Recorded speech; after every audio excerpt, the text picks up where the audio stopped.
if you're starting out as a voice talent, whether you've been at it for years or you're absolutely fresh into the industry, start on a guest subscription. Opportunities will come for you as long as you have optimized your profile such that you are noticeable. And optimizing your profile has to do with using the right keywords in your bio.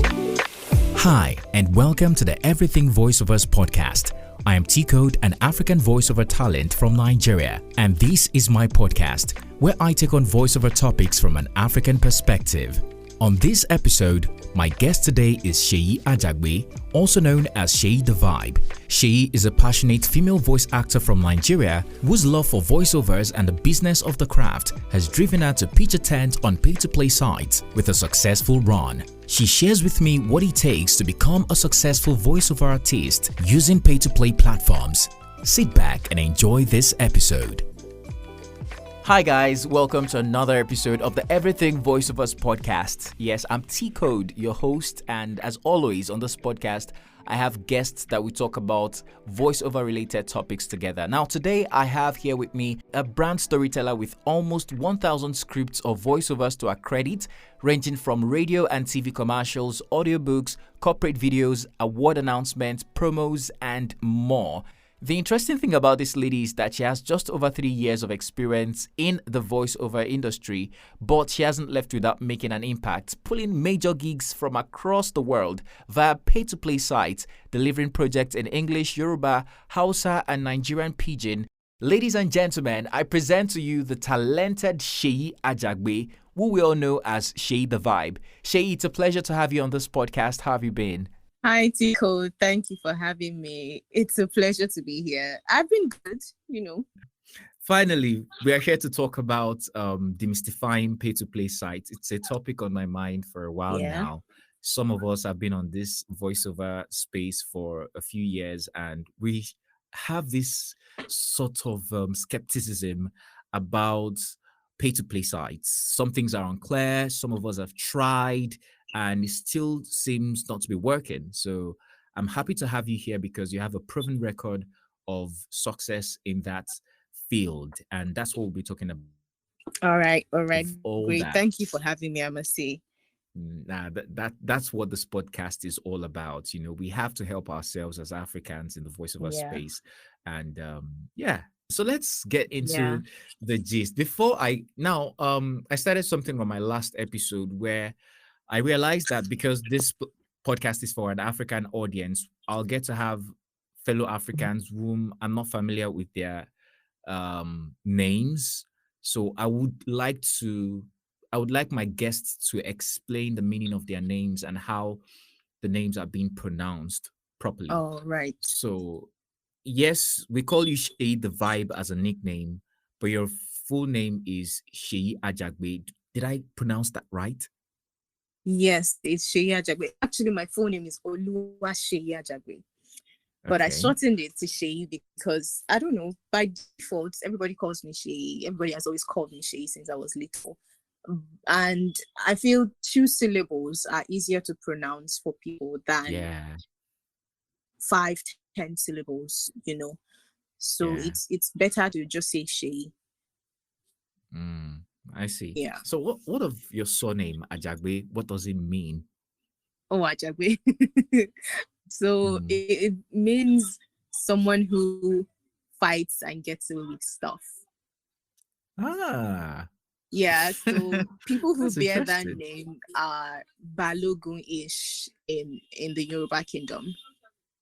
Warriors. Exactly. That's what you mean. Exactly. Interesting. That gives us some context to it. So Seyi Ajadge. Okay. Now let's talk about your voiceover background. Did you ever think you were going to become a voiceover artist in the first place? No, I did not. So I didn't really know what voiceover was until the real sense of it, actually knowing what it was, until about 2018. About 2018. I had always listened to radio and heard people's voices on commercials, even listening to honor personalities and watched a lot of animation, cartoons, and all sorts. So all of those things I didn't know were voice acting. I didn't know. But I found my way into voice acting in 2018. I started in 2018. And it was just like me dabbling in. I was working at an ad agency then. And for the demos, most of the radio demos were produced in-house. So if there was a pitch, just to manage costs, it'll be produced in-house. One of the founders of the agency then was a voiceover artist. So, and she had done a lot of stuff for a lot of brands in the past years, even before I joined. So she basically showed me the way, and then we had an in-house audio producer. Even the lady herself, that's the founder, she was also an audio producer.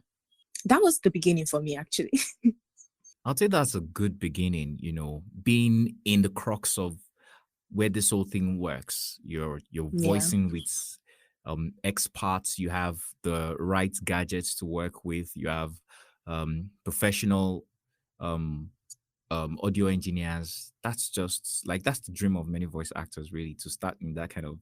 So you started well, but then what was the learning process like for you?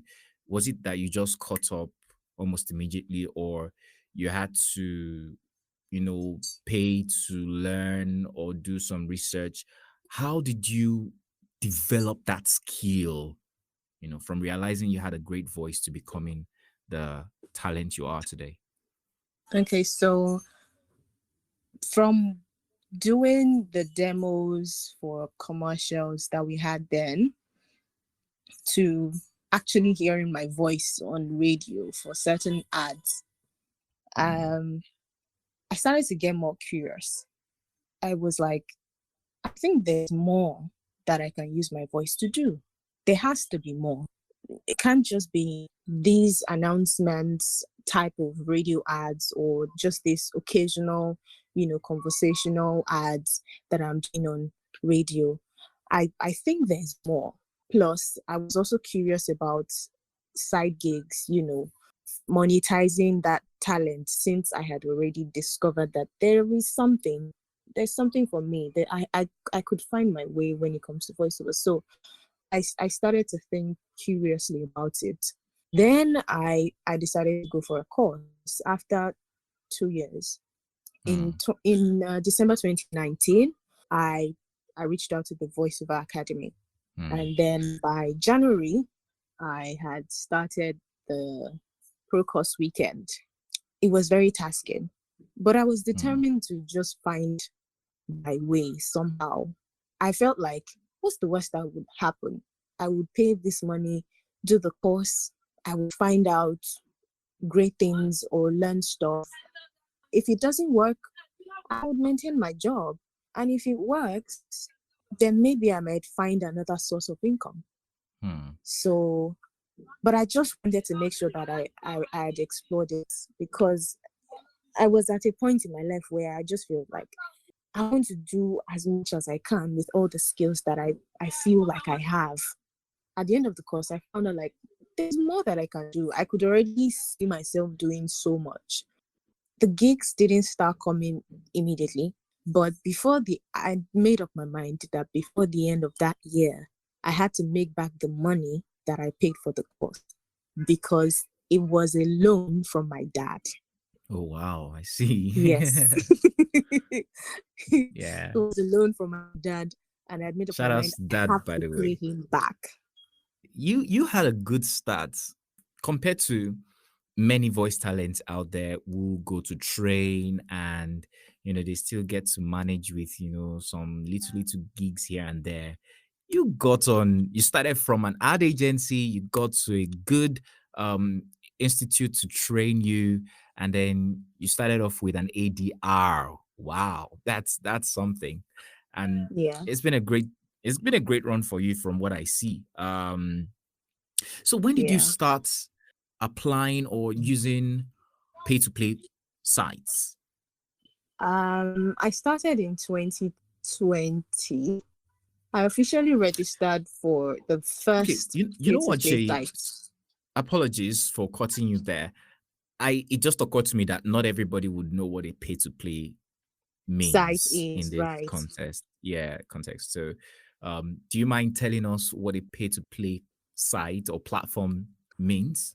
Okay, so pay-to-play sites or platforms are um, places where you can get job opportunities. They are marketplaces, basically.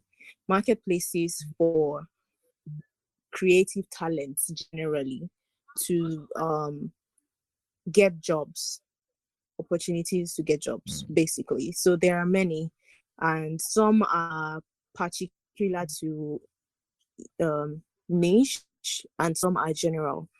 Like they're basically freelance platforms, if I can put it that way. You know, the way we yeah. have Upwork, we have Fiverr, we also have voices.com, we have Voice123, we have Bodogo. There's a ton of them, Mm, so very many. And yeah. some have free subscriptions that you can, still take advantage of, and some are just full on premium. You just have to pay before you can use them. There's also Voquent. Um, Mm-hmm. there are many. All right. So let's get back to the question of when you started applying or using pay-to-play sites. Right. I just, after the course, I registered on those platforms. I Mm, didn't know how they worked. I didn't have a clue how they worked, but I just knew that they had opportunities, and I wanted to take my time to explore them. As a Nigerian girl that I am, I wanted to take my time, and not just take my time. I had to be careful with, the subscriptions. You know, the way they say it's hard for you to scam in Nigeria. yeah. I, by default, we have that skepticism towards anything that we Yeah. can't really touch or we've not seen. So I just wanted Mm, to be sure first about how they worked before I now think mm, about getting a proper subscription or not. mm, So I registered on voices.com, Voice123, Voquent, Mandy.com, and then I mm. assessed their subscription plans. I saw that the premium plans for Voices and Voice123 started from 500 USD. And then Wow. they had other plans. There was platinum. So looking at my pocket, what I was earning then, I'm not going Mm, to do this. Especially mm. when at that time I wasn't really making much money from voiceovers. When I was working at the agency, I was not earning jack From from voiceovers. at all. I was not getting paid for voiceovers. So I wanted to be serious, about the process. But I also didn't want to put myself under pressure because it's not something that I don't think there was resources like available for me to refer to, Mm, especially being an African. The ones that I saw available were just general to Europe and American, um, for American talents or yeah. Malaysian talents. There was not so much information available for the African markets, voiceover market. So I wanted to explore it by myself. I Mm, didn't start using it actively until 2021. I just set up my mm, profile. I did my bio, set up a template for my proposals, and uploaded some of my work from the agency that I had done, my portfolio. I just uploaded some of them. And then in 2021, I tried to go back. I fixed up my bio, I reworked it, and then mm, I started to look at other people's profiles. I searched using keywords like African, Nigerian, just so I could find exactly people who were like me, mm, that were already using those platforms. I listened to their demos, I looked through their profiles to see exactly exactly the things that they were probably doing right. Because on a platform like voices.com, your demos are favorited. And when someone favorites your demo, it means they like your demo. The person can come back tomorrow if they have a gig for you and just send a direct invite to you to come on audition, and you get the gig based off them just favoriting your demo. So I've seen it happen for people. So all of that process, it wasn't sudden. It took a while. Then I landed my first before I landed my first gig, I had already paid for premium on Mandy. Oh, okay. Which was how much? Yes. It was about $7.95 USD, $7.95. It was affordable for me then. I think So I'm guessing it was a monthly subscription, right? exactly. It was a monthly subscription. That was one of the things I considered. I considered, if Voices.com had a monthly subscription, I probably would have done that as well, just to test the waters, which was what I did for Mandy. I just started the subscription to test the waters. I felt, I could let go of $7 for a couple of months and see if it brings me any opportunities. But then I think I subscribed in 2020, and then I carried on till 2021 when I stopped. I just stopped subscribing because I didn't get any gigs. I didn't actually get any gigs. I kept auditioning, and there were a couple of people who reached out that they needed a Nigerian voiceover talent, or they needed somebody to collaborate on this project, maybe a podcast, a narration, but they never really came through from Mandy. But then it started to feel like maybe there was a discrimination, or like it was made specifically, it wasn't made for African talent. That was my perception at the time, after all of that experience. But then, few months down the line, I had introduced Mandy to a friend of mine as well, who eventually got gigs from Mandy. So, which made me realize there's no discrimination. There might be discrimination, but I cannot exactly say for sure that there's discrimination, because this person was a guy and he got 2 gigs from Mandy, and they paid good. And there are gigs that are still live on YouTube. So it just made me feel maybe it didn't work for me. Doesn't mean it can't work for anybody. So I can't close out on Mandy. But for me, I think I would try other platforms. So then I shifted my energy to voices.com, Voice 123, and Voquent. So within my community, my alumni tribe, I had met a couple of people who had gotten gigs from Voquent. So I was excited about that as well. Then it happened. I got the first private invite from Voice 123. And everything happened just very, very, very fast. It was for a Dubai tourism ad. I didn't know at the time, but we just had the negotiation. And in a couple of days, in 1 week, I was in the studio. They were directing, and we had recorded, and it was a done deal. Wow. It was so fast, so seamless. It was dreamy. I was like, why can't we have jobs like this more often? Like, this is the kind of jobs I want. They know what they want. We negotiated before I started working. Everything was fixed. There was no arguments. They directed to make sure they were getting exactly what they wanted. And it was done within 1 hour. Let me ask you a question. Session. Yeah. The client was, you said Dubai tourism. Yes. Why did they choose to use a Nigerian accent? Or was it that they had a different accent which you could deliver?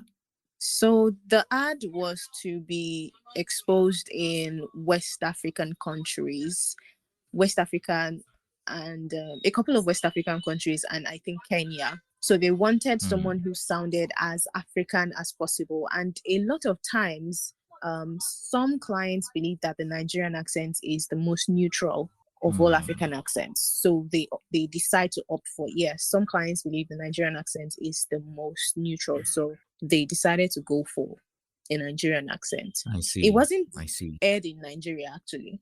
Oh, The ad really? wasn't eventually, yeah, it So wasn't you never eventually got aired in to Nigeria. hear it on the Not mainstream media. once. Nope. But I know the satisfaction that comes with knowing that Oh, of course. your work is out there. Of course. Nice. So let's get back to the story. So you did the job for them, you got paid, and you started Yes. wondering why It couldn't you was have five. jobs like It was too good to be true. Like five wow. radio ads at once to be used at the same time for the same company. It was just all too good to be true. It was too Wow. good to be true. But then, since I was exploring, and my friends within my voiceover community as well were exploring, and they were watching. I was giving them feedback, carrying everybody along. Because for me, it's a lesson for myself and for everybody around me who's in voiceovers, who's into Hmm. voiceovers. So, and I got paid in dollars. That was the sweet part. That's sweet for a Nigerian, our what's it called now? Our currency right now against the dollar is a whole huge margin. So I can get the feeling. That must have been a beautiful one. I, I was so happy. And it was Yeah. very seamless from the negotiation to the actual execution, and then post production, then payment. Everything was very seamless. And then it was closed for Voice 123. Not too long after that, I got my first private invite on voices.com. It wasn't for a Was there Nigerian accent.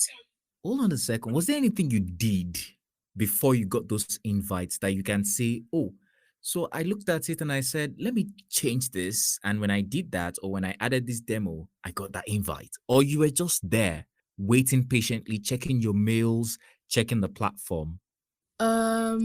For both platforms, I didn't really do much. The only thing I know I was doing on Voice 123 was whenever I got auditions, because they would also send you invitations to audition for Voice 123. Um, it just I would just give it my best. I was always auditioning. Then the good part is your auditions on Voice 123 can also be used on your profile as your demo, as samples on your profile. So Hmm. automatically they're on my profile. So I guess maybe one Hmm. of those, maybe they listened through and found something interesting. I don't know, to be honest. Okay. So let's get back to the voices.com story. Right. So for voices.com, it happened that I got that private invite. It was for a Kenyan accent, and it was for a child voiceover. It was that one was sweet because I was excited to do a child character. I had always been doing mature voices, so I was excited for that. And Hmm. then it was for Save the Children UK, Hmm. and it happened as almost as fast as the other one. Almost Wow. as fast as the other one. In the space of 1 week. Very, very quickly. Hmm. Though we had reviews, and I had to record again to fix up a couple of things sometimes. But within a month, it was closed. And Hmm. then payment for when you get gigs on Voice 123, you'd agree on the payment terms or how it's going to be, the account and payment details with the client, Hmm. because Voice 123 does not have an escrow, or yeah, they don't have an escrow for you to, like, for the client to pay to hold the money while you do the job, and then they pay you when the job is done. It's between you Hmm. and the client once the client has picked you on Voice 123. Hmm. For voices.com, there's an escrow. Once you are chosen for the job, the client deposits the funds into the escrow. You can see that the fund is in the escrow, and then you do the Hmm. job. You get approval for the job, and then they release the funds from the escrow. You can either get paid Hmm. via PayPal, which is not exactly available for Nigeria, Yeah. or a check. Yeah, so Interesting. they could mail a check to you. Interesting. Your story has been fascinating and I paid attention. I enjoyed listening. all the while, because I've tried, in fact, I didn't try Voices, I didn't try Voice 123. I tried Fiverr, Upwork. It wasn't so Ah, much of an ah. So I tried all of them. I'm going to be yeah. honest. I just Mm-hmm. didn't, don't mind me. I just didn't think them worthy of mentioning because I believe in fairness. And Yeah. from what I learned using those platforms, they were not the best for voice talents. Yeah. When it I comes have to come to voice acting realize too. voiceovers, you Mm-hmm. won't get the best gigs, best paying gigs. I mean, Mm-hmm. why would you want me to do YouTube narrations? Just for example, YouTube narrations for $5, Mm. and they're running for each video is about say 5 minutes or 20 minutes. You'd send me. Mm. So the more work, the only promise is there's a lot of work that I'll be doing. So it's like it's recurring work. That's the only good thing for me to look forward to. The pay Yeah. is not really rewarding. So for Yeah. me, I didn't think it was worth mentioning. However, I did try Fiverr and Mm-hmm. Upwork. I did. Mm. And how was the experience like for you? There were a couple of proposals that I did. For me, I was all about shooting my shot as an African. So I was always looking for gigs that had to do with African voiceover, African talent, Nigerian voiceover, Nigerian talent, Yoruba. So I was always searching with those keywords, hoping to get some roles. And there were some that I got, and Mm.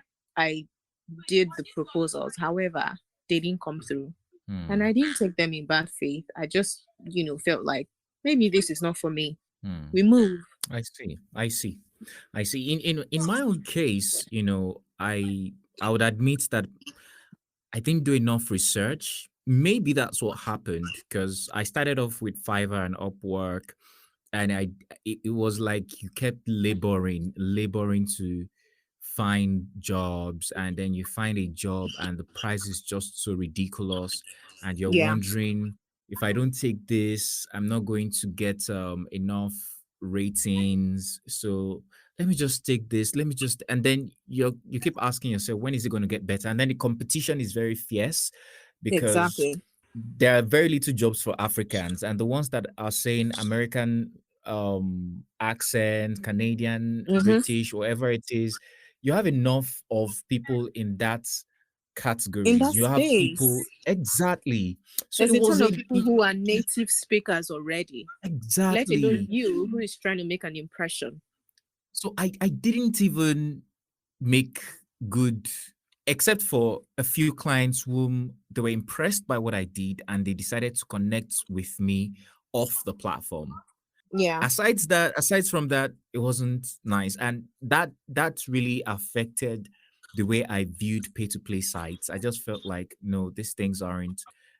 So even when I started hearing of Voices or Voice 123, I just kind of like felt all of them are the same thing. They're not really good for Africans, or they don't they they have a lot of limitations without even yeah, trying them. And I'm happy that we're having this conversation now because people can learn from our mistakes and they can do better.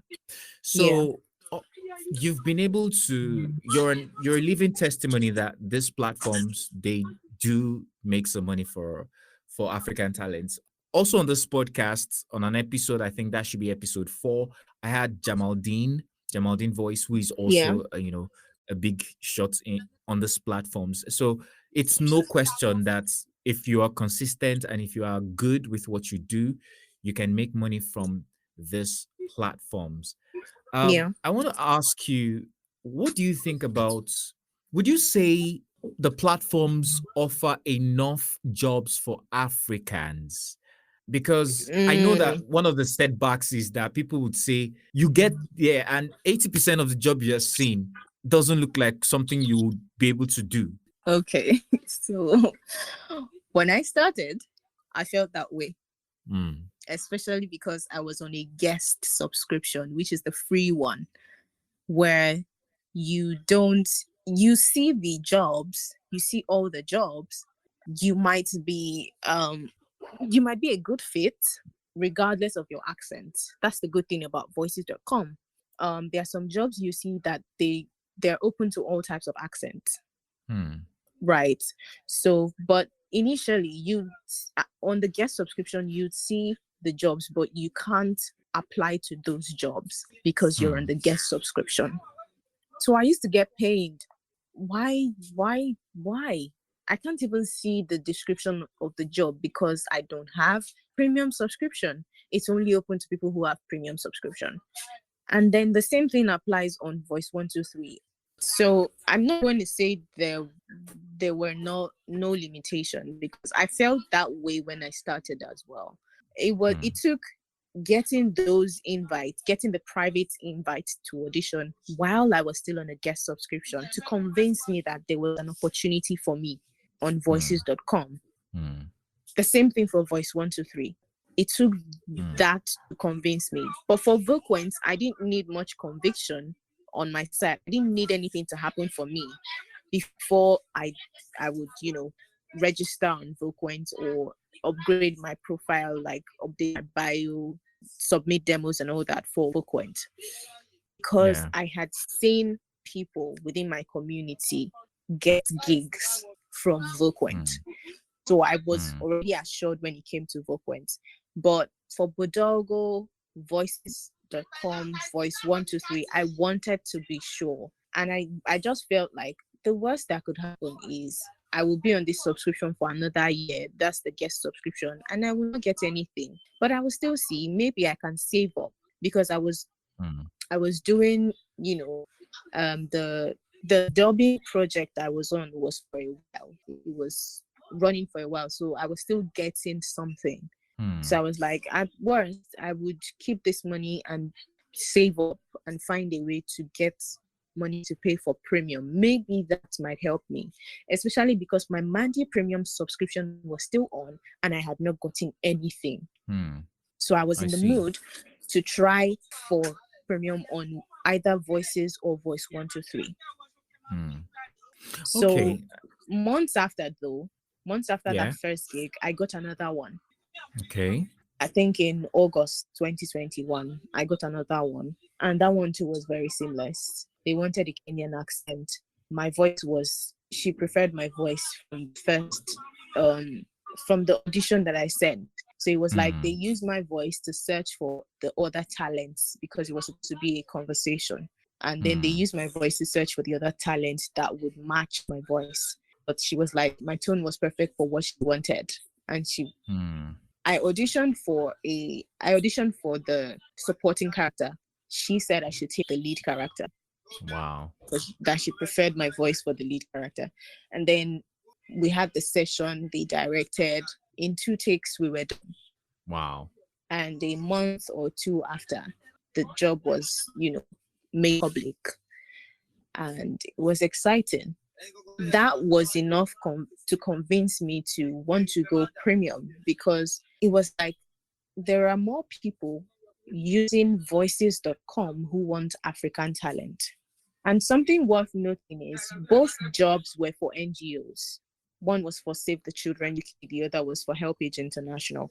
So they were for NGOs, which got me thinking, it seems like there might be a trend. Okay. If you get what I mean. Okay. Save the Children UK. What if I pay for premium? Maybe I might be able to get more access to more jobs like this. At least if I pay for premium, it might level the playing field for me. I didn't pay for premium immediately. It took another while. Because I've heard you say that you don't advise when one is starting on any of these platforms to start on a premium subscription plan. Not at all. You should take your while. When it comes to this voice acting, I feel like everybody is on a different journey. Our voices are different. Our talents are different. We might be in the same space, but our abilities are very different. I agree. there is a growing demand. There is a growing demand for African talent, especially African talent that's versatile. And it's not a crime if you're not versatile. If you find your niche and you stick to your niche, that is good enough. If you can be known for doing Yoruba and you're great at doing Yoruba, you don't have a problem as long as you position yourself that way. There's a high demand for such. If you're starting out as a voice talent, whether you've been at it for years or you're like absolutely fresh into the industry, I would just say start on a guest subscription. Opportunities will come for you as long as that guest that you have optimized your profile such that you are noticeable. And optimizing your profile has to do with using the right keywords in your bio, in your description for your demo samples, whatever it is that has to do with your name or your profile on whatever platform. Make sure that you're using the right words. If you want to be discovered as an African talent, make sure you use the word Africa or African. They can't find you if you just use voiceover talent. Because a lot of times when people are searching, they are searching specifically. If they want a Caribbean talent, they search for Caribbean talent. If they want Singaporean, they search Singaporean. They search Scandinavian if what they want is Scandinavian. If they want Zulu, they search Zulu. Initially, they didn't have so many options for in fact, for our accent on voices.com. But by last year, they had refreshed and they added additional accents to give room for more, which is why I said demand is increasing and the opportunities are rising. The same thing applies to Voice 123. They didn't have so many tags for the accent, say English in Yoruba accent or English in Kenyan accent. It was just plain English or that accents. So that other accents includes people from, say, minority voiceover talent who are not European or American or Asian. So I see. The opportunities abound, actually. I see. Yeah, and it's best to start on the guest platform. Don't say you want to go premium because you might count it a loss eventually. I see. Yeah. Interesting. It's been a great conversation.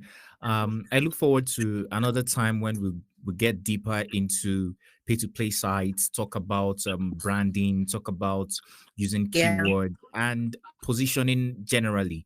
But if there's one other thing I would like you to touch on before, we round off this conversation concerning pay-to-play.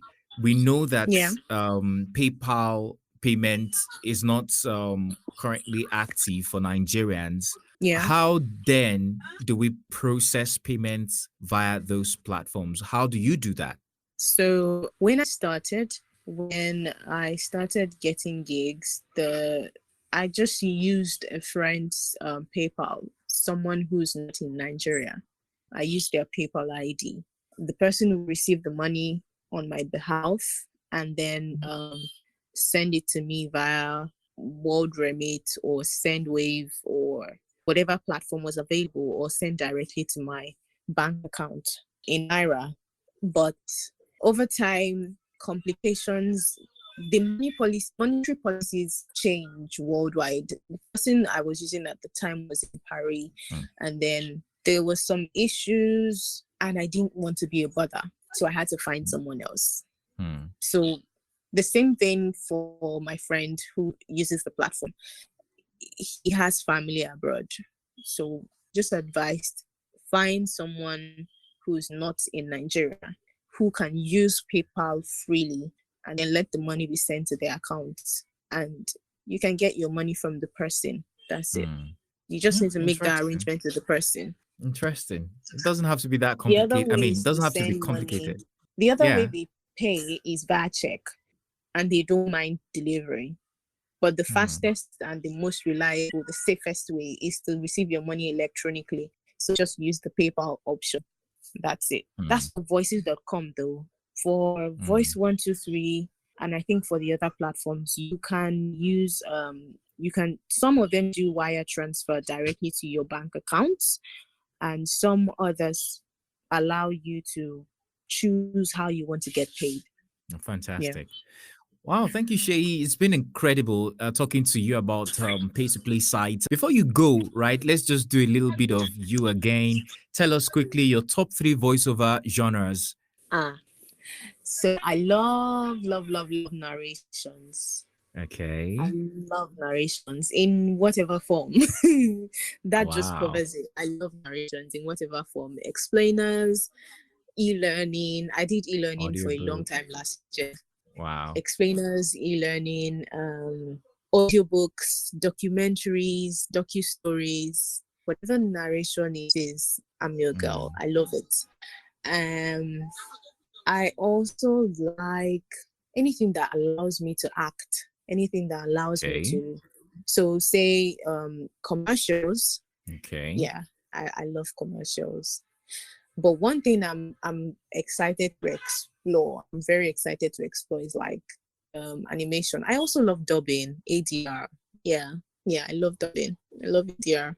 Fantastic. When you're not voice acting, what do you do for fun? Right now, fashion design is my thing. Oh, I see. Yeah, so fashion design is the other thing I do when I'm not voice acting. Otherwise, I do content strategy, anything related to marketing communications, because I used to work at an ad agency, so I still freelance when it comes to all of that. I Mm. write copy. I develop campaign strategy for ATL, that's above the line, that's for TV, radio campaigns, digital campaigns. I still do all of that, and then Okay. brand strategy. I see. That's interesting. Do you have any other advice you'd like to give voice actors, either from the pay to play perspective or even outside that, or upcoming voice actors? I would say this, view yourself working in the voiceover space as a journey. Hmm. That's the best way to look at it. You're on a journey, and everybody has their own paths.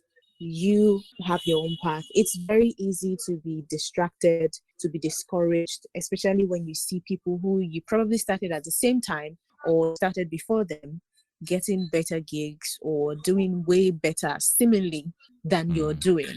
Um, Always have a positive attitude when you see stuff. Rejoice for people, because Hmm. you just never know how it will happen for you. Hmm. And don't compare yourself to other people. It's something that kills fast. Hmm. Plus, have something on the side, pick additional skills, because doing voiceovers alone, or even if you have a full-time job and you're doing voiceovers, it's necessary to find another skill attached to voiceover. So for Hmm. example, audio engineering, or like Mm-hmm. audio editing, voice directing, sound, like sound design. Yeah, sound design. There are Anything. many There are a things that couple you of can pick related up. things. Yeah. Exactly. So it's necessary. I agree with you. One of the skills that would help you, aside from production, is also video editing. A bit of these soft skills that can help you promote yourself on the social space, right? Exactly. Yeah. So I do a couple of those things: graphics, videos, production, even voice directing, Yeah. and it's great. It's great. Yeah. Well, thank you so much, Shay. It's been an awesome moment with you, learning from your perspective, from your view about pay to play sites. And I hope that people listening, especially upcoming voice talents, can find it very resourceful and get on to pay to play sites and start making some money for themselves. Yeah. One last thing, Shay, before you go, if there are clients that want to reach out to you, even listeners, how can we reach you? So my handle is Seyi the Vibe on all social media platforms. That's SEYI underscore THEVIBE. Seyi the Vibe on Instagram, on TikTok. I'm not so active on TikTok, I'm learning on Instagram, on TikTok, Facebook, and on Twitter. On LinkedIn, my name is Seyi Ajadge. Yeah, that's how to reach me. But you can also, if it's urgent or you want to have a conversation, you can, if you don't want to go through social media, you can send me a mail at ololade.aj19@gmail.com. That's ololade.aj19@gmail.com. I was gonna say Ololade Miyashake. I know, right? Right. Only Nigerians will understand. Exactly. All right, Seyi, it's been fun listening to you. I hope to have you here another time on the podcast. I look forward to that. Thank you so much. Yeah. Okay, guys, I'm Tcode once again, and I'll see you on the next episode. Till then, keep voicing and keep growing. Bye. If you enjoyed this episode, subscribe, leave a comment, and tell someone about it. Follow the podcast on Everything VOs on all social media platforms. Thanks for listening, and see you on the next episode.